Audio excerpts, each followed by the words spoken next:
Okay. So, good evening, everybody, and welcome to this webinar on equity investing brought to you by Canada Entrepreneurs Association. We will begin this webinar with a short speech by our president, Mrs. Hilma Roach. Over to Hilma. Dear members, warm greetings from the Managing Committee of the KCA. As your president, it is my proud privilege to bring you a webinar on an important topic that came up in our members' survey. Today's webinar is all about equity investment. Given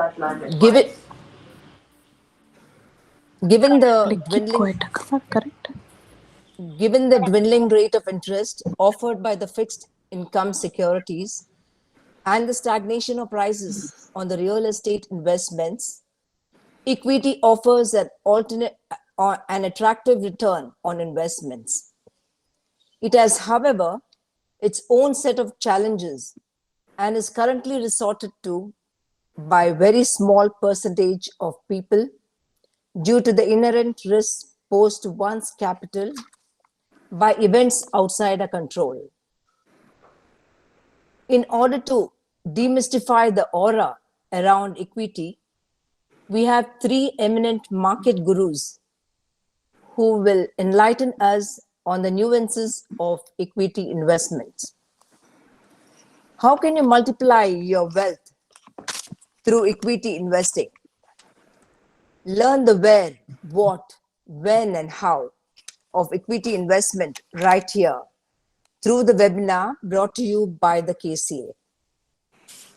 This webinar is the 14th of our knowledge series as we focus on bringing experts in many fields face to face with our members.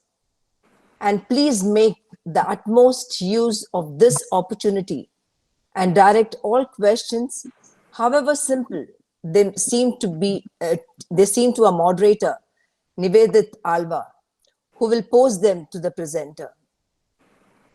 As in the past of the webinar, is open to members of all of fellow Mangalorean associations like the CONCAB, the FKCA, and the KE, as we join our hands together for the welfare of our community.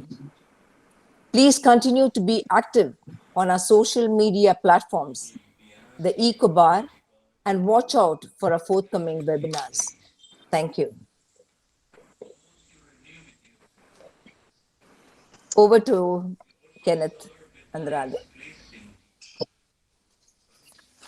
Sorry, I thought. Hi. Hi. Adrian, are you speaking or should I take it from here? Adrian? Nivedit, go ahead. Nivedit, the stage is all yours. Please take it up from here and conduct the webinar. Yeah. Over to Nivedit Alva, Hi. our moderator for today. Hi, good evening all. Splendid to have this platform here to moderate with KCA, FKCA, KE, CONCAB, everyone over here on this platform. Broadly speaking, this is being run today by Kenneth from Old Bridge Capital. And there's also Sanjay Dam and Ruchi Pandey who will be speaking. Kenneth's experience includes over 10 years at IDFC Asset Management and multiple other things which he'll take through. I'm not going to waste time talking about that. And he is joined by Ruchi and Sanjay. Broadly speaking, today's presentation is broken into three parts. Why equities, inflation, and anticipating trends, which Kenneth will take us through. Equity investing and Old Bridge Capital, the link, Ruchi will take us through. And how we invest will be presented by Sanjay.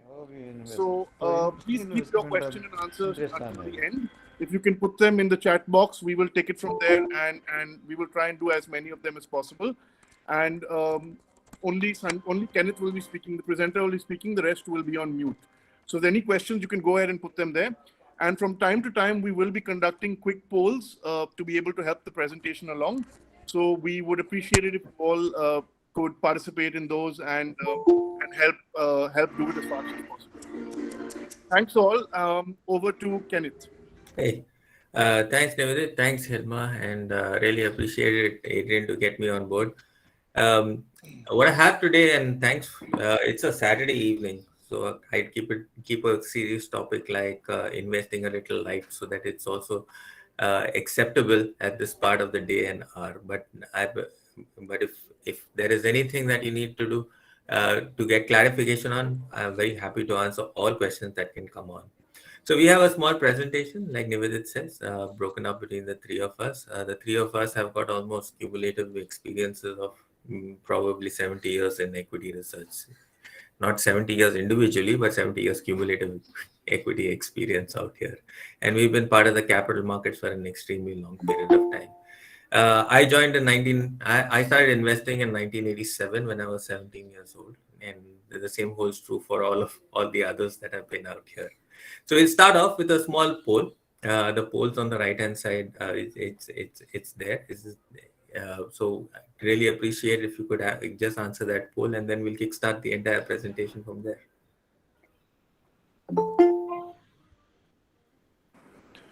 Okay, what percentage of your investments are in equity is the poll? And is now a good time to buy is the second poll. So could you please have a blast and click on them as fast as possible? The polls will be in your chat box on the top right. If you click on the chat box above that, you can reach out and click on polls. And you will see the two questions appear on the right-hand side of your screen.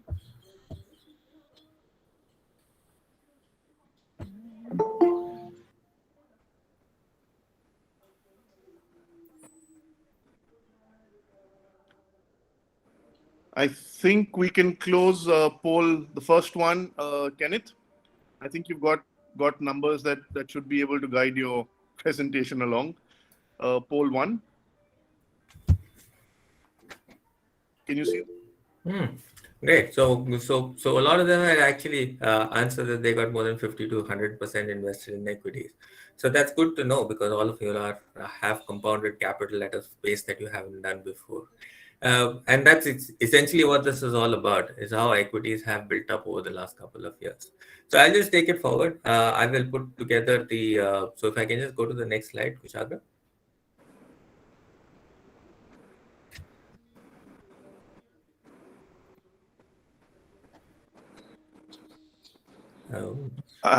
Can we move to the next slide, please? Kushagra? I think you dropped out. No, you were able to see my screen?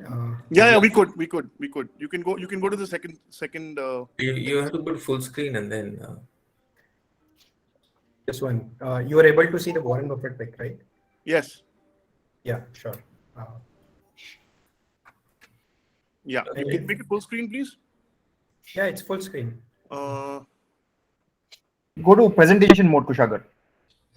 1 second. F5. I did that. 1 second. I'll share it again. 1 second.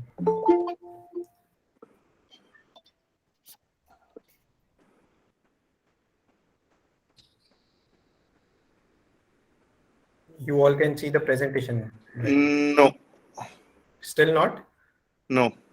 Yeah, now we can. Just click on the icon on the bottom right-hand side, right down your last icon on the bottom right-hand side.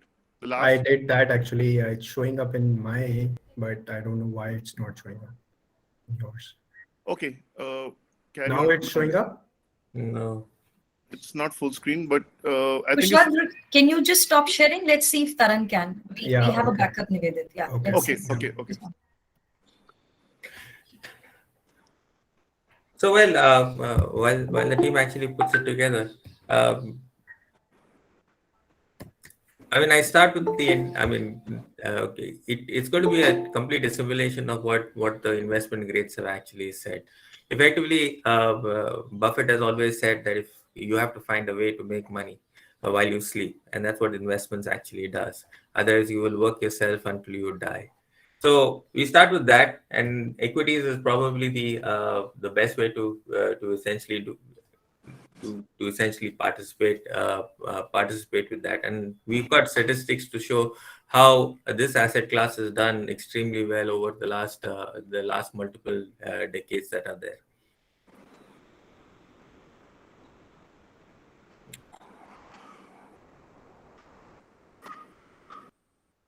Let's go to slide 2. Yeah, just leave it. Tarang, let's run with this only. Yeah. Yeah.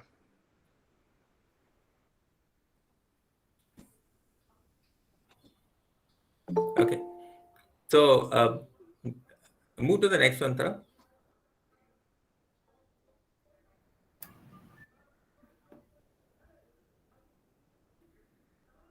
Yes. So these are all familiar faces and familiar brands that are there. And if you've seen each of their net worths, they are amongst the world's richest people in the world. It goes from Musk to the owner of Louis Vuitton to Jeff Bezos and Buffett, and of course our own Mr. Mukesh Ambani. And a significant amount of their wealth is nothing more than market capitalization or their investment in their own company or equities itself. Just to show how it's actually compounded over the years, okay, Musk, for all the money that he's put into Tesla, has compounded by almost 37 times. Okay, and that's what the business has compounded itself by. The same thing holds true for Amazon, which is 14 times. And Amazon was set up almost in 1997, 95, 97, and it's actually compounded from here. And the rest of it is a story. So this is a compounding of money that they've generated from the business, gone back into the business and compounded itself, and it's come to here. So obviously, putting it together, if you weren't, the world's richest men were always in equity, which also goes to show that it's all about owning a business, right? The next one, Tarang. Yes, it's all about owning a business. And if you own a business, you will be able to generate profit, and that profit is essentially valued on the marketplace. So you're not owning a stock. Every time you own a stock, it's part ownership in the business, and that part ownership of the business is reflected in market capitalizations. Always remember, market capitalizations grows in line with profitability. Profitability is never secular. There is volatility that is associated with it. So it's not a lottery ticket. You don't go to the polls. You don't buy today and sell tomorrow. It's about buying and holding a business for an extremely long period of time.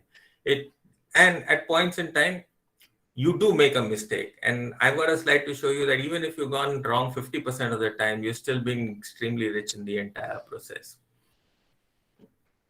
Okay, a little bit about history on returns.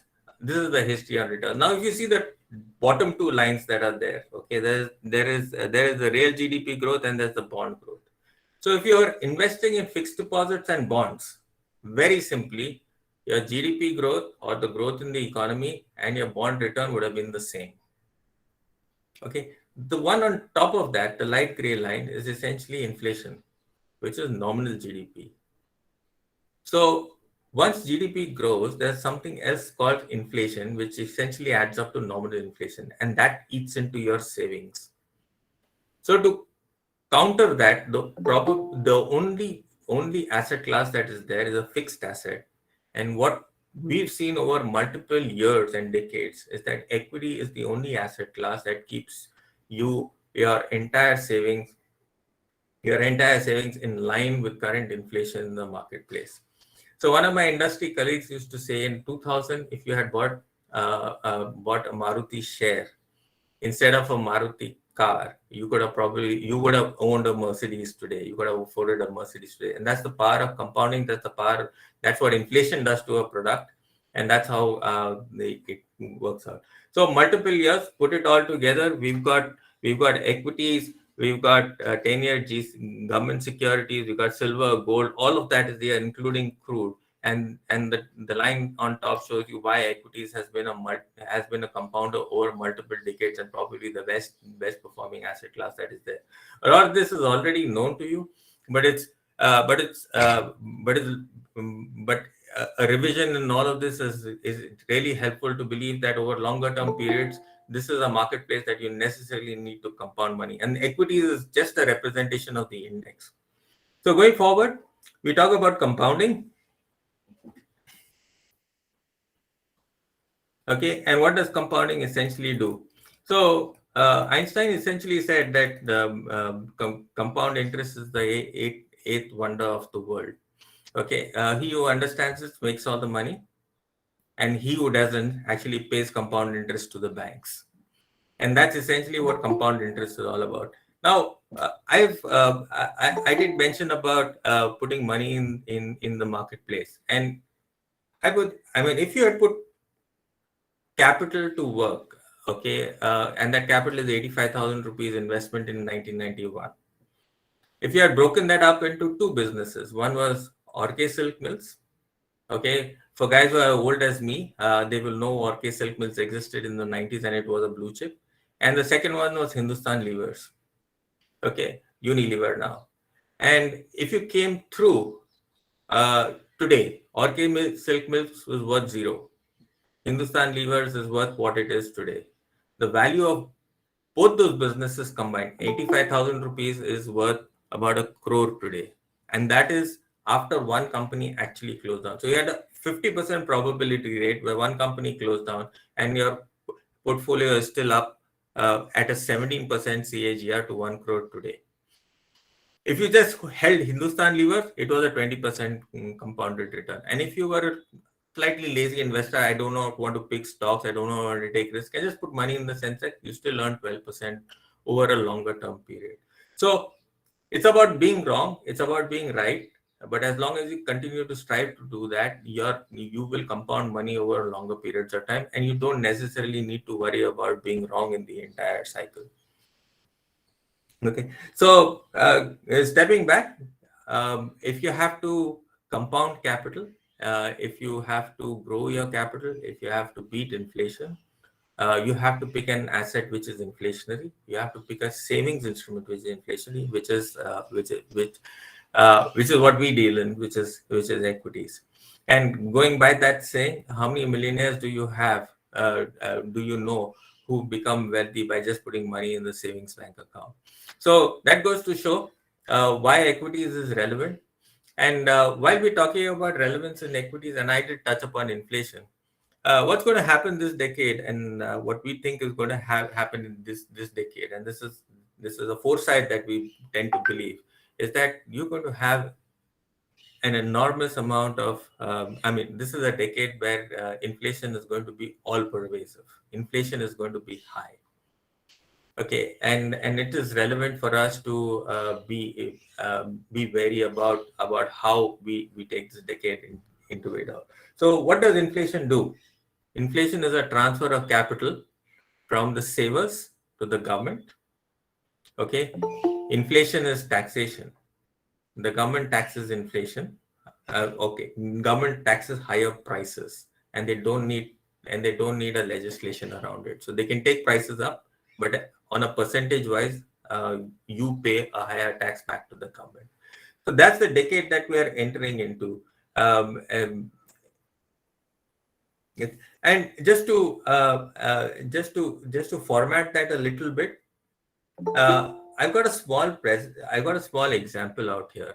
Why we are entering a decade where the optics for every government in the world is going to be great.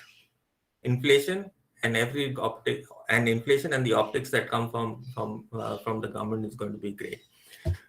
I just represent a case of one company, which is a steel company. It's from India's largest group out there. If you look at steel prices, okay, from 2019, okay, till 2022, steel prices have moved from 51,000 rupees a ton to 78,000 rupees a ton. Tata Steel's profitability moved from 30,000 crores to 60,000 crores. And this is purely stock price. This is purely commodity price movement. So what happens when prices go up? Prices go up, company makes money, he pays back all the debt. So the company is profitable. Okay. What is it in the optics for the government? Okay. If I just go to case 3, which is the GST collection, the government is collecting taxes not on the volume sold, but government is collecting taxes based on the price it has gone up by. Okay, and which is where the GST, which is why the optics for the government is great. If you look at the exports, and every government will talk about enormous amount of exports and how well we're doing. Always remember, we are exporting price. We are exporting a higher price and not really higher. We are exporting a higher price and not really higher volumes. So this is the case what we tend to believe will happen this decade, and we've all got to be ready for this. And this is extremely good for equity investing, right? Okay, so it's extremely bad for fixed income investing or investing in fixed deposits or anything which is conventional. And inflation is good for corporate profitability. If you maintain the right amount of inflation, it could be a very, very strong profit cycle. Very strong profit cycle tends to convert itself to a very strong equity cycle also. So that's what we will see for all of this decade, which is why we have to come to the point of view that inflation, profitability, and markets should be relatively okay this year, if not better than what it was in the last decade. A little bit about business cycles and where we are in that current things. I think a large part of what we tend to believe is that if we buy stock today or if we buy today, we have to keep it in perpetuity. But things change. Things change very dramatically, and it is relevant that you need to continue to move your portfolios or track your portfolios on a regular basis. So being a professional in this industry, I've seen multiple cycles that have been there. In 2000, we all heard about Infosys, Wipro being the stalwarts of the marketplace. They disappeared, and I have charts for that, and you will see how it happened. And then it was L&T. It was all the infrastructure companies and all the commodity businesses that did extremely well. In 2015, you got a slight sliver from pharma doing well. And then it was financials in 2019. So it's important to move your portfolio around. It's not a buy and hold and wait and pray strategy. Okay, it's not that strategy. It's about how do you anticipate and how do you participate with all of that. Okay, so so John Templeton said, okay, this time it is different. It is never different. Cycles continue to change, continue to happen. Okay, it never is static. Today we are seeing a scenario which I haven't covered here, but today I'm happy to take them in a Q&A. But today we are seeing a scenario where there is a lot of businesses out there making losses, trading at extremely high valuations. But we've seen that in the past, and we continue to see that, and we will continue to see that in the future whenever the bubble actually comes through. So the more things are the same, if more things are different, they're probably always the same. So a little bit of that. 2008, if you were with Consensus, you were commodities, you were infrastructure, and you were utilities. I'm sure a lot of us still have Reliance Power in their demat accounts, not knowing what to do with it. That was the biggest IPO of 2000 and 2007, 2008. And post that, we have never seen that market price back again. But that was the construct of the marketplace, that everyone was chasing growth and everyone was chasing high growth in L&T, Tata Steel, Reliance Power, and the likes of them. What people tended to ignore at that point in time, everything which was consumer. So nobody wanted to own a Levers, and Levers had given a miserable return in the last decade. Nobody wanted to own IT, nobody wanted to own a bank, etc., etc. But switch over to 2020, and the cycle actually flipped itself over. Okay, what became Consensus? Whatever was not popular became extremely popular in 2020. And that's how the cycle effectively changed.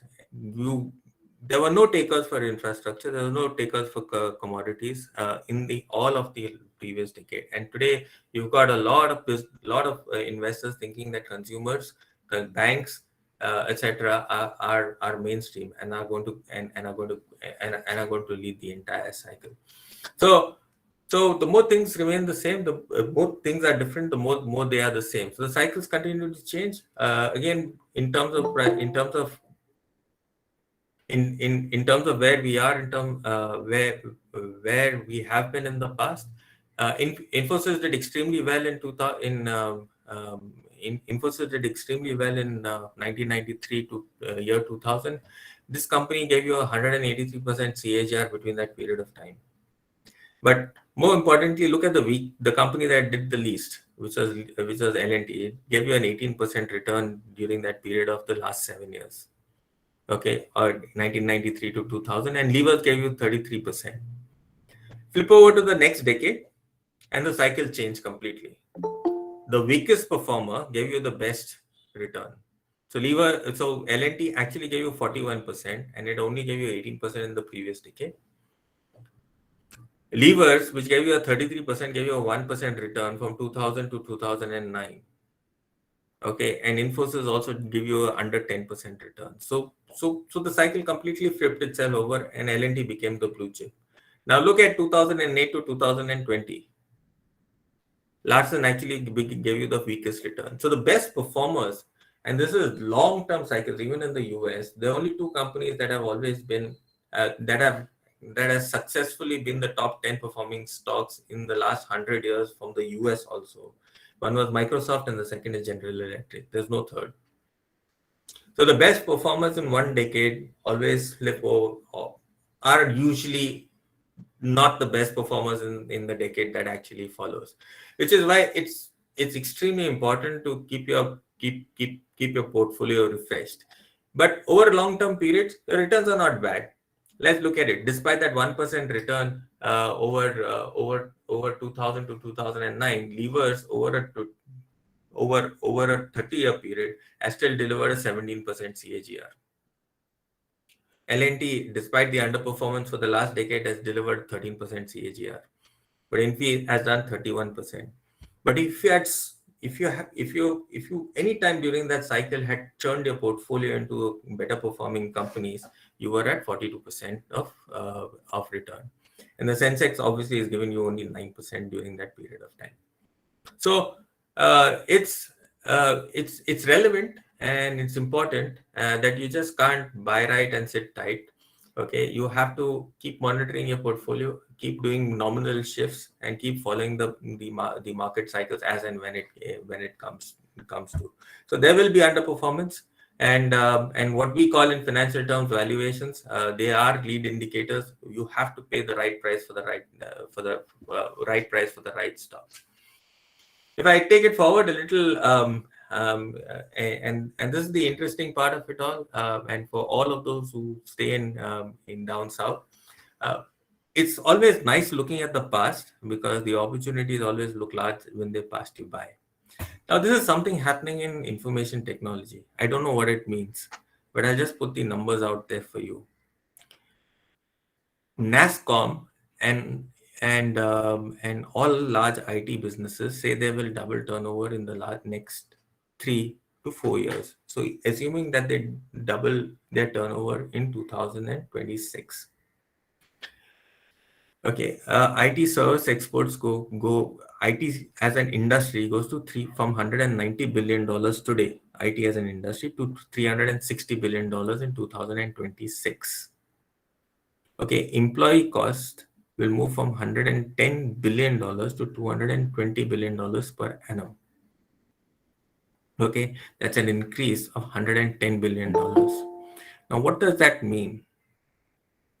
Okay, if I go down to the bottom table, till 2016 to 2021, employees in IT earning money in India took away during that period of time $440 billion of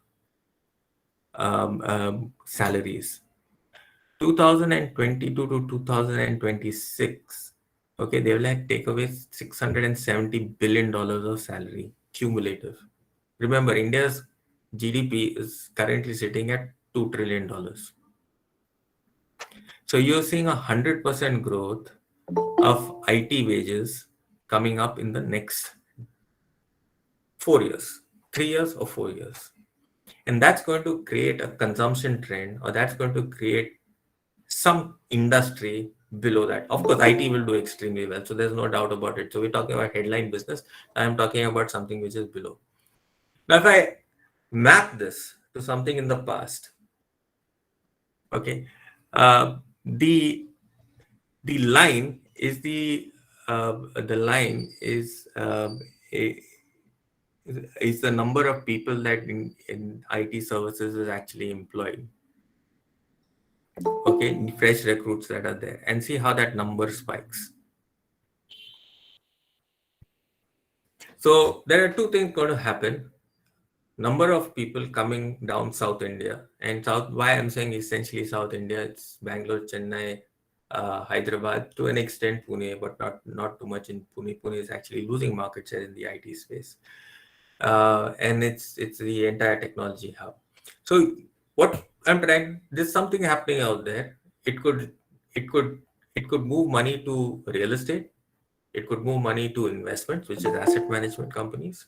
It could move money to insurance, or it could move money to discretionary spends. But we got to pick up trends like this, and this is what we do for a living. This is, like I said, we try to look at it on a forecasted basis. So that's something which I think would be very relevant for all of us sitting down south, whether it's Bangalore, Chennai, Mysore, and that's the hub that's actually working out. And these numbers are fairly significant. I have never seen this in my life cycle. Flip on to the other thing that's there. I think this entire decade is going to see a massive change in the way energy is consumed. We have traditionally consumed coal, to an extent gas.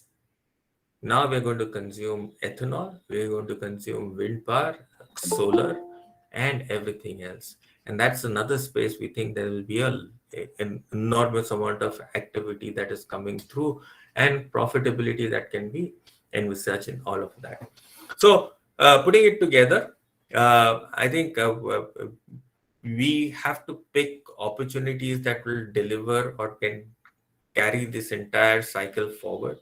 Equities is not about markets. Equities is about what is the opportunity presented to us. How do we pick those opportunities, and how do we actually participate with them? So I left you with a small thought process out here. I will hand it over to my colleague Ruchi, who will give you something about equity investing. We could have that poll before Ruchi actually takes over in equity investing. The second poll is live now. If all of you all could help fill in is now a good time to buy is the question. And if you all could all go ahead and take that poll, please.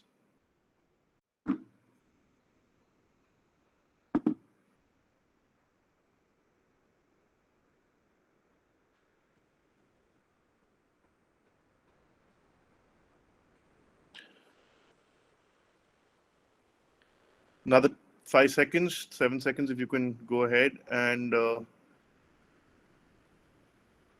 I think we can now close the poll. Ruchi, are those numbers good for you?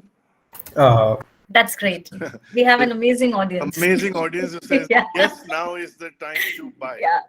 They make all of our lives easy. All your lives Yes. easy. So now we hand over to Ruchi, who will take us through the next part of the presentation. Ruchi, over to you. Great. Thank you. Yeah. Just we can try once if we are able to present just one. So are you guys able to see full? No, we can't see No. anything right now. We can't see anything right now. Oh, one second. There was a brief second when we could see full screen. Yeah, we can see now. Yeah. No, this is okay. Whatever. Yes, Let's it go for is full yeah. screen now. Yeah. Yeah. Yeah, let's go for it. Sure. So as the poll suggested,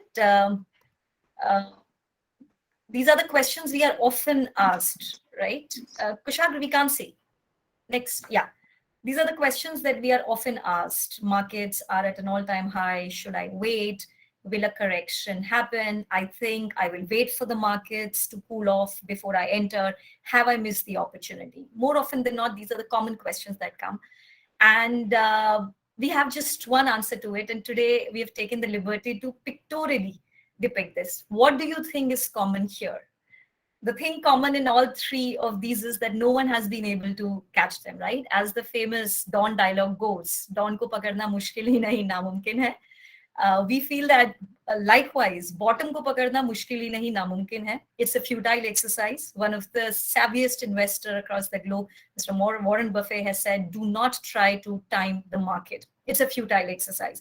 We all try to do that at various points in time. I'm glad that a lot of investors present here do not feel like that, because we end up postponing our investment decisions. And in hindsight, we feel that we have totally missed an opportunity, because frankly, no one knows where the markets are headed.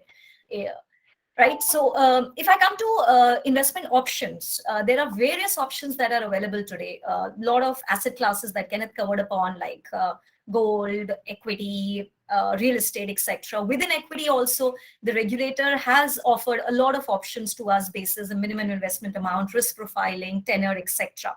You have mutual funds, which a large part of audience and almost everybody today with the decadal surge that mutual funds have seen is aware of. But over the years, we have seen that the regulator has over-regulated it to protect the interest of retail investors. And that is what gave birth over the last 5-6 years to other alternative vehicles like a portfolio management services. We commonly call it PMS or an AIF. These are just vehicles. At the end of it, it depends on the underlying investment manager.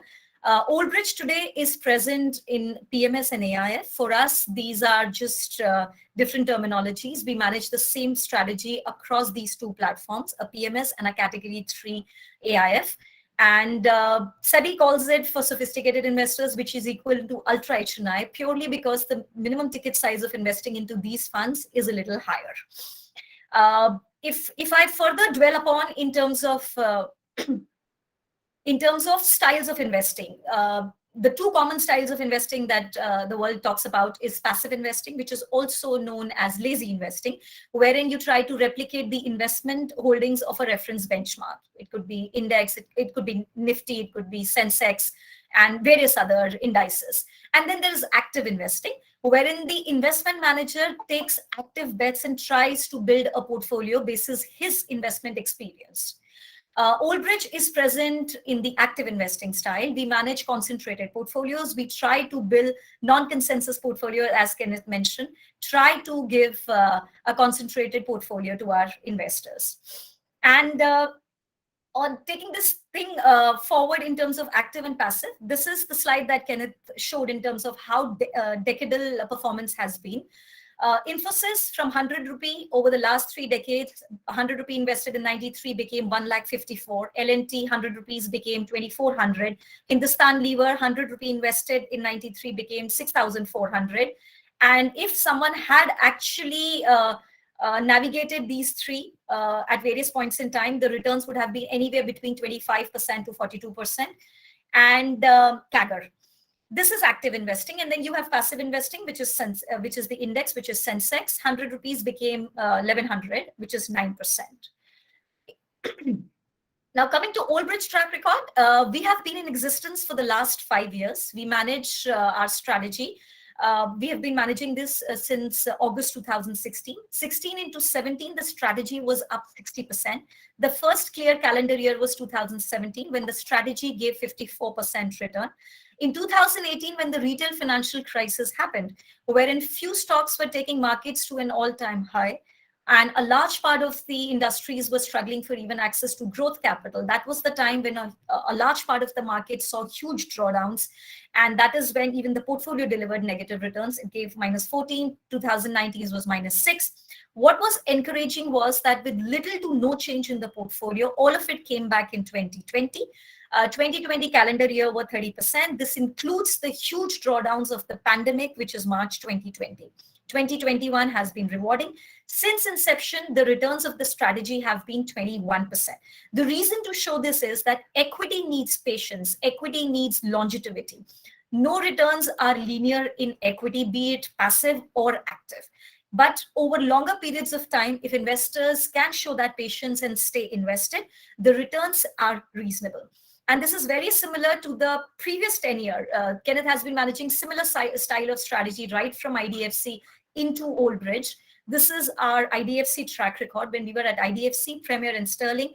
Premier, which many of us present here would know, which was the flagship fund at IDFC that Kenneth used to manage. Over a 10-year, the decadal track record has been 23%, but that also was not linear. It came with its own volatility. There were single-digit returns, there were negative returns, negative return years, and then there were extra rewarding years.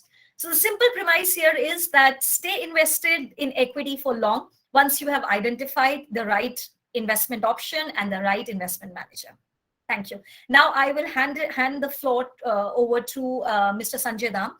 He heads research for us. He comes with a rich 3 decades of experience in capital market. He has been one of the founding members at Old Bridge. Over to you. Thank you, Ruchi. Good evening, ladies and gentlemen. I'll briefly speak about the research process at Old Bridge, which means how do we put your money to work. So Kenneth earlier mentioned about the huge opportunity in IT and the derivative of that into real estate, and how the other opportunities that we look at to generate money. So that's this slide basically is that the parameters that go into picking those spaces. So what we do is we evaluate various spaces that make up the equity markets to determine which are the spaces we like best, and the broad parameters that are there regarding whether the industry is consolidating, whether there are any monopolistic characteristics, how is the balance sheet, does it have low financial leverage, is it high financial leverage, is the business capital efficient, and then of course the valuations. It does help if you can sometimes get good attributes at low valuation. So the stories that we look at, they have to resonate with some of the the parameters, and I'll run you through a few such stories. So what went right? Well, this is Radico Khaitan, and this is one of the stories which has seen 5 years of longevity and looks great going forward too. 8 PM was one of their first brands that they launched in 1997. After so they were initially bottlers for Shaw Wallace, and then that contract ended. They decided to launch their own brand, and this iconic brand, I'm sure many of you recall, at the border, 2 soldiers exchanging a glass of whiskey at the end of the day's hostilities, and it sold 1 million cases in the very first year of launch. The next, the 2.5 decades were slow grind.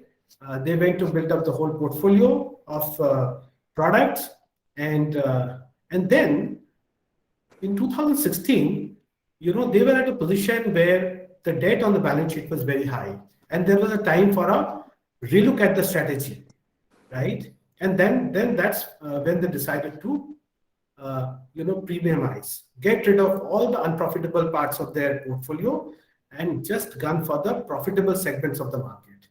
And what happened after that? Their profit margin doubled from 5% to 10% because they had got rid of all the unprofitable volumes, and they had a string of successes which I'll touch upon. So what it did, their profit went up, as I said, from 80 crores to 280 crores. The profit margin doubled, as a result of which the debt came down from 900 crore in 2016 to 140 crore in 2021. That's a remarkable story of deleveraging. Banks were happy, shareholders were happy, and the company the business generated enormous amount of wealth. And today, so the rightmost part of the slide shows that in 2016, the company had put 1,900 crore of capital to work. And today also, the capital on the balance sheet is 1,900 crore. And yet, between that time and now, they have succeeded in quadrupling their profits. So this is the premiumization journey. If you see in 1998, that was 8 PM. And after that, they launched Magic Moments in 2007, and they have got Mr. Malia to thank for it. But for his takeover of Shaw Wallace and the huge onslaught on the volume part of the market, they would have never gone here. And then, the following years, right through 2012 and 2016, they have It just came in. kind of gone on launching. They've gone on, that the price per case of all the products they have launched has been just going up and up. And into 2021 is a watershed year for them, because it saw 8 PM Premium Black sell 2 million cases in 3 years of launch, which is remarkable for any brand. And they have launched both brandy, vodka, and whiskey brands, which are in line with the top of their respective segments. So they have launched a gin, which is competing with Monkey 47. Then they have got a vodka, which is competing with Absolute and Kettle, and they have got a whiskey, which is called Royal Ranthambore, which is positioned around 100 pipers teachers in Blacktown. Yeah. So we would love to hear from you some feedback on these brands. Yeah. Another story that I would like to talk to you is about Redington. Just before I move to that, I would also like to say that from where we invested into Radico, our money has also moved 4 times. Yeah, so we made 4 times the money that we invested into Radico, in line with where their profits moved. Redington also is a company, so that name Redington may not ring a bell with you, but Redington is the guy who helps deliver your iPhone, iPad, or anything else that Apple sells in India. Yeah.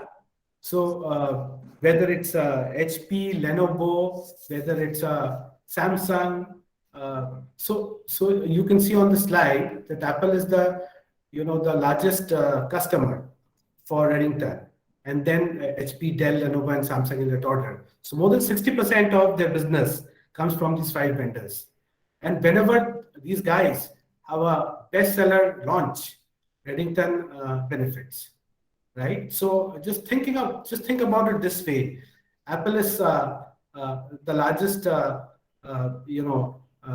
of the largest phone makers in the world, $3.7 trillion, and Redington is their #1 customer in India, right? So it's but natural that they'll benefit. Yeah. And so the amazing bit about Redington and what caught our attention was that between 2010 and 2021, yeah, they grew their revenues and profits by 4 times. Okay, and between 2010 and 2021, the debt on their books was lower, right? It was 60% lower at the end of 2021 from 2010, although in the same time period, their profits and revenues had grown 4 times, right? And you can look at the cash generation, very, very healthy cash generation between then and now. So we were very fortunate to have caught this story at One Time Book. One Time Book is something which is very remarkable, to be able to buy a business at that kind of valuation. It usually is available at Brook when there is a lot of trouble in the company. But yeah, it was a rare mispricing, which we were very happy to exploit. Next. Now I've told you about 2 businesses that we liked as a result of that research process. Now I'll speak to you about what we do not like. We like to avoid consensus. And why is that? I take the example of paints industry. So you see very strong names in the paint sector. They have a revenue of 36,500 crore, invested capital of 16,000 crore, a very healthy return of 37%, and the market values them at 4.5 lakh crores. Fantastic. But what happened was that has kind of drawn the attention of very, very large business houses, very strong, deep pockets. Yeah. And they are ready to commit a third of the industry's capital. So whatever is the total, invested capital of 16,000 crore, one company, that is Aditya Birla Group, is willing to commit one third of that capital.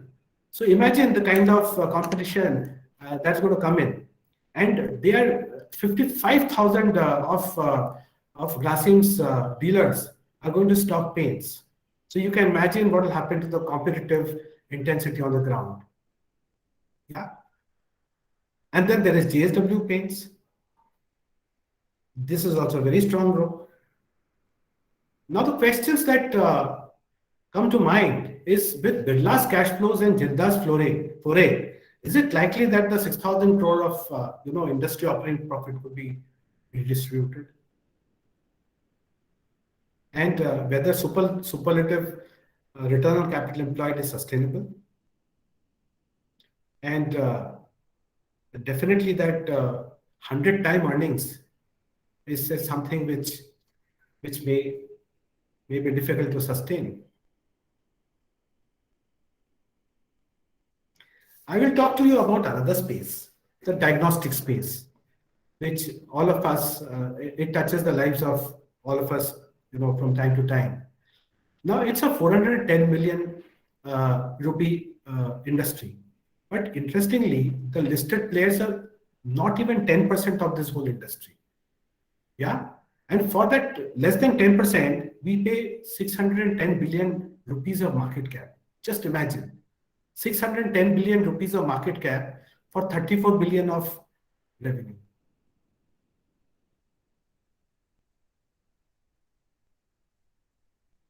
Yeah, and the invested capital of these players is only 1,000 crore. And what happens when they go to become bigger? They try and acquire more players. But what is shocking is that,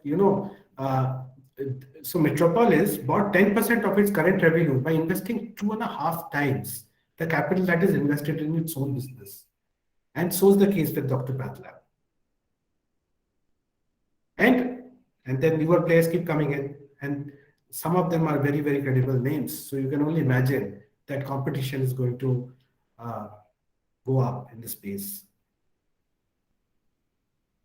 Similarly, the questions to ponder: is the industry ripe for further consolidation or fragmentation? And how much would you be ready to pay for such businesses?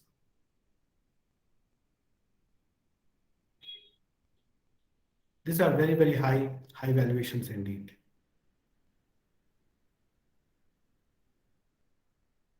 Yeah, next slide.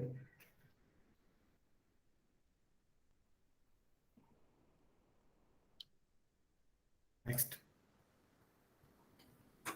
So, thank you. I'm done. So I'll just take you, I'll take a minute of your time to tell you the story behind Old Bridge. So in ancient Rome, when a bridge was constructed, the commitment of the engineers, was like they had to stand beneath it when the scaffolding came off. Yeah. So there was no room for error. I mean, you could pay with your life if you made an error. Yeah. So the design for safety and longevity was kind of, so they made sure that the bridge could carry much more than the rated capacity. Yeah. So similar is what we endeavor to do at Old Bridge. Our priorities are to kind of build in enough margin of safety so that we pay the right price for what we buy. And of course, the right thing. Yeah. Thank you so much. Thanks for that, Sanjay. Can we move to the questions, Kenneth? Yeah, sure. Yeah, okay. So there's some questions which have been coming in. So I'm just going to start off at the top. Naveen Fernandez says basically patient holding of some stocks, as Kenneth said, can be a way to lose. You also said some multi-baggers like Page and Kaveri. You also had some multi-baggers like Page, Kaveri, and Sugar, various sugar stocks. How does one effectively churn? Is the question to you, Kenneth. So, I mean, one, valuations. Two, so let me put it this way: when you get into the marketplace, okay, there's or any investment, you pay a certain price for it. Once you find that the price is too expensive, obviously you have to take a step back. That's one way to do it. The second way to do it is think like a business guy. Too much of competition coming in, and you have a destruction in profitability. Okay, you withdraw from that industry itself. Or you moderate your investment in that industry, and that's where you tend to pull back in terms of your investment from that entire sector. So I think that's how we look at catching to exiting some of these businesses. And too much competition, we are a little cautious. Valuations too high, we are very cautious. Okay, on the valuation question, actually, it's a very interesting question which Adrian has asked, and in keeping with the times, what is your opinion on many startups that have grown to unicorn status while still making losses of up to 25% of their turnover? As you've seen with even with Paytm of late, it started off it listed on something, and like I think 4 days later, it was like at half that. Immediately after IPO status. So what do you feel about that, and how does one know what to look out for, what not to look out for? So Nivedit, it's not happened for the first time. There's a company called Shobha Developers. Yeah. IPO'd in 2007. It crossed its IPO price in 2021. Nice. Okay. Okay. So when there is hype that's around, a lot of businesses make tiny fraction of money to generate a lot of value. I think it's our savings and our investments that drives that value of that firm. So you've got to figure out where to step back.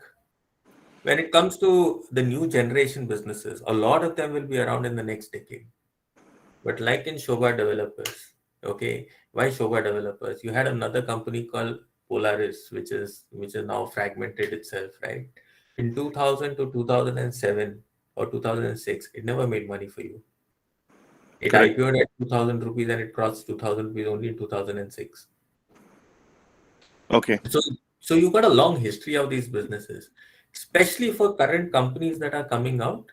Look, we are putting our savings behind someone else's losses. If you've got an appetite to take losses, start your own business. Correct. Do not venture into unknown territory because you have no control of it. What is past is not continuous. Which also means don't necessarily apply for every IPO that comes out in the newspapers. Oh, definitely not. The IPO market is in a bubble. So if IPO markets do get subscribed, it's in a bubble. Correct. Okay. Here's a question from my good friend Roshan. Kenneth, what is a recent book that you've read and recommend for investors? I think the simplest one is by Peter Lynch. He's got two: one up on the Wall Street and Beating the Street. Okay. I've actually got a copy of one of them right on my table. I keep that handy at all points in time. It's basically how you can use information that you have access to, okay, to make an investment. Okay. Shane has a question which says, I think you went through it a bit in the presentation, but I'm just putting out the question there again. Could you help us understand how to identify the top of a cycle and when should an investor sell? Perfect. So go back to 2019. All NBFCs were making money and every single one was coming up and raising more and more capital. That's when you should need to sell, when everything that is peak. So what Sanjay actually pointed out was Asian Paints, right? It trades at 80 to 100 times earnings. 2008, it was at 18 times earnings. Correct. Okay, so when you're going there and you're looking at the outside, the paints industry has never grown by 8% or 9% in terms of volumes. Never, ever. And when you have two new guys coming in, which one is Birla and the second is Jindal's, that market is asking for trouble. So identifying top of the cycles is very easy. I mean, you go back to 2007 to 2008. 2007 to 2008 was pretty simple. Every construction company was raising money for the same order book. Every NBFC or every microfinance business was raising equity to fund the same customer. Okay. And the strange thing is, and my colleague Kushagra might disagree with me, the entire amount of losses that the microfinance business is doing, okay, is more than the turnover of a company called Nykaa. And Nykaa is saying that I've got distribution in tier 2 and tier 3 cities. So if you put it all together, India's leverage and defaults are equivalent to your online sales. Correct. And that's a construct that we're a little wary of. So if you're asking me where to identify the cycles, I mean, you got it there. Valuations are stretched, everyone's raising money. So more capital is not creating profitability. More capital is creating competition. The easier you get capital, the more competition it gets created. Yeah, because I myself was trying to figure out why everyone was talking about paint stocks when nobody's letting painters into their house due to COVID. It's quite bizarre, actually. Okay, Adrian's got a pretty straightforward question. Within the two top sectors, which two stocks each would you pick? I think Adrian's basically planning for Monday morning. Top two sectors, top two stocks. Actually, it's a thing. I mean, you pick your two sectors and you buy every single company out there. There's no sector that does well without all participants not making money. When sugar does well, the bottom end does well. When NBFCs did well, Diwan Housing did well.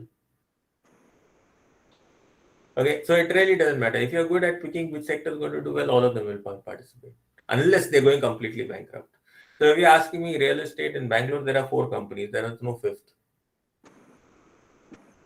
Okay, if you're looking at it in Bombay, there are 2 businesses. There's no third in real estate. And if you're looking at Delhi, there's 1 or 2 of them. There's no third. Okay, that's the real estate part of the market.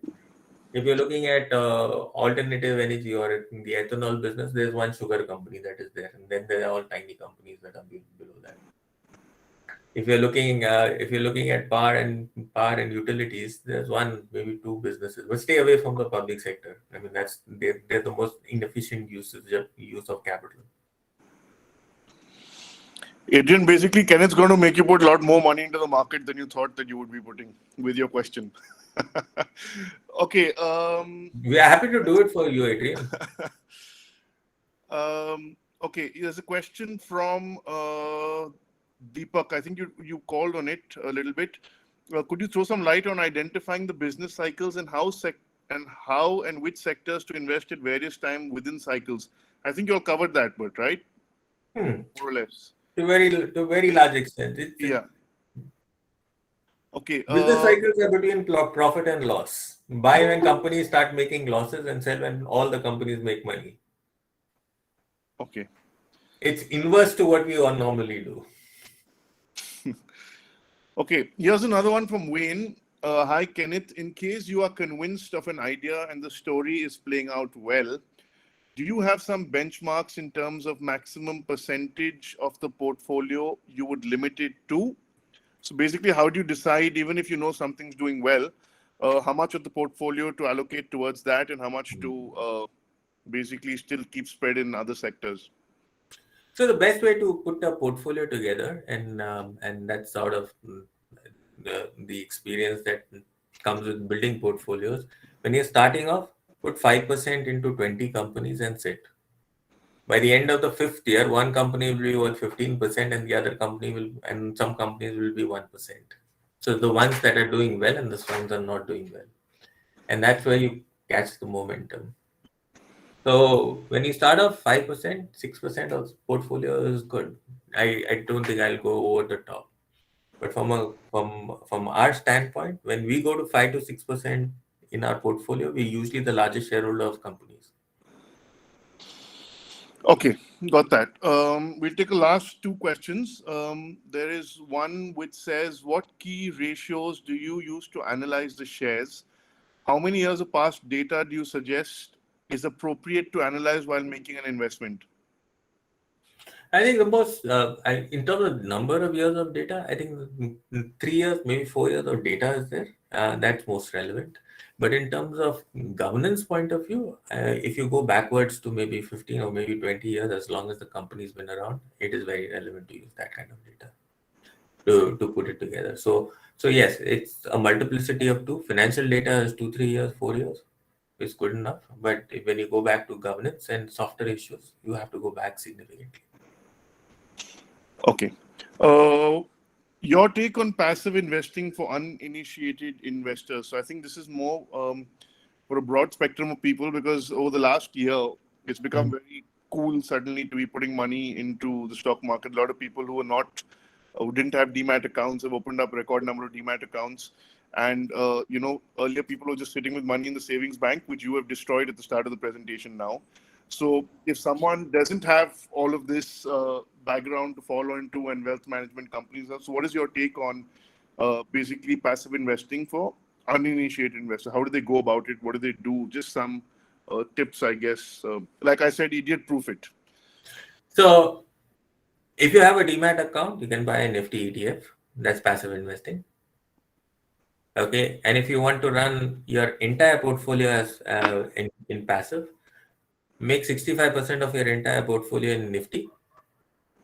Okay. Of that 35%, you get passive sector funds that are there. Sector funds, passive sector funds. You can buy any one of them which you like at that point in time. So 65% of your portfolio should go into ETFs.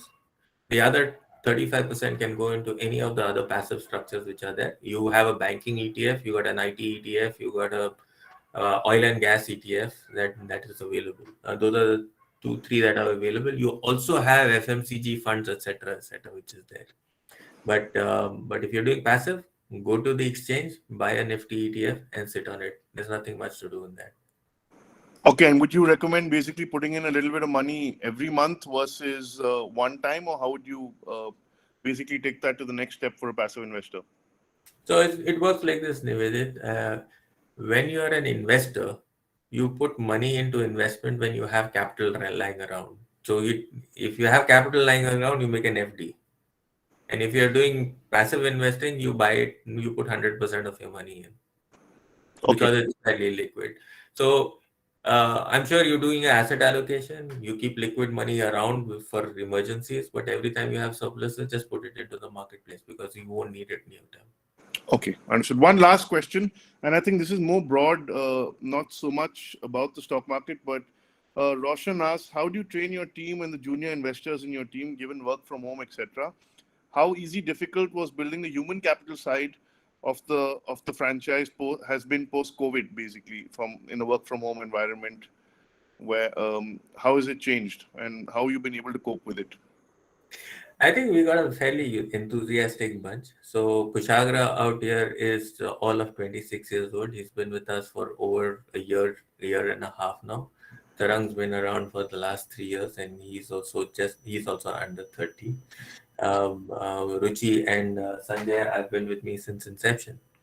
So we have a fairly close-knit team, and we'll just tend to look at or building people with the same competencies and the same passion for investing. Investing is not a job. We don't come to office, or we don't do it because we like to do a job. We do it because we like investing. We like to see companies grow. We like to interact with managements to see how each management or each business is thinking differently. And I think that's how you have to build a business.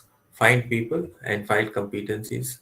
Find people who identify with your strengths and who identify with your strengths and identify with your vision and have the same passion as you do in building a business structure. Okay, thanks. Just one last thing to link what everybody has said through is about the point of how to know basically patience, right? I think one of the key things which are needed in investing is patience, and not basically to to give yourself a bypass every morning when you look at something going up and down and stuff like that. So if you can just, your years of experience, talk to all our viewers about that and about how patience is very important in investing. So everyone needs a lot of handholding during the process, including myself. Okay, and if that's effectively required, so we've got an investor from the US, right? He's a fairly large investor. At the bottom of the market, he doubled up his holding with us. Okay. So you've got to have confidence that people who are managing your money are like your family physician. So there are two people you go to, one on the medical side and one on the financial side, because you don't have the capabilities of doing it yourself. Okay, and you have to trust both of them. Understood. You never lose money in capital markets. You've never lost money in capital markets, and I've highlighted that. So all you need to do is patience. You can review that investment when things are better. Things always get better. So you'll have to ride through it all. I can't help but say that 2008 had a nightmare. Okay. Everybody had a nightmare, yeah. 2020 was equivalently hard, and 2000 was very hard. But I can tell you, 2000 I lost a lot of money. 2008 nothing, and 2020 we made money. Okay. So it comes with so it comes with experience. I can't and Understood. For investors, you Understood. always have to pay that tuition fees. Done.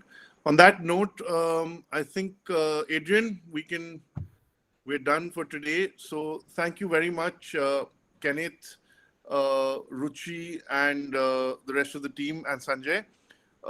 Your details are there. There will be a recording of this presentation, which is also made available and which will come to all those who participated. It was hearty to see that we were at, I think, a top score of about 99 people had logged in at one point of time. That's a good number on a Saturday evening. Curfew being in mind, at least in most of the places we are in. And on that note, thank you all very much for being a part of this. And you all can reach out to Kenneth directly if there are any. I think they put the email IDs out. If you all can just put them once more back on the screen so that everybody can get them. And there will be a recording which will be shared via all the various groups from KCA, KE, etc., etc. On that note, have a great weekend all. And Nivedit, yeah, Nivedit, just one reminder. yeah, Ajay has put up the opinion poll. So I would request everybody who has attended this meeting to leave their opinion about what they Sure. liked about the webinar, and more importantly, what they did not like, because that will help us put together our future webinars in place. So Okay. just before you go, tell everybody to click on that. if everyone can basically take the poll, it's the last one on event feedback, please, before you log out.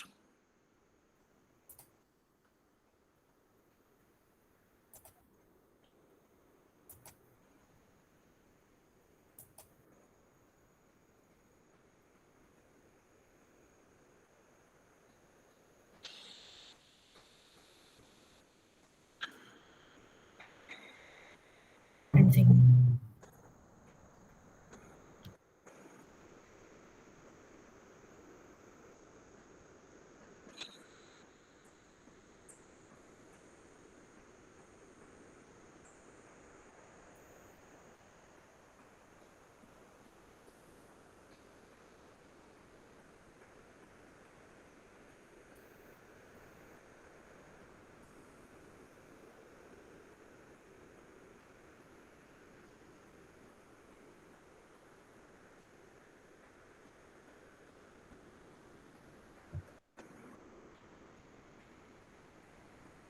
I think it's more or less stopped now.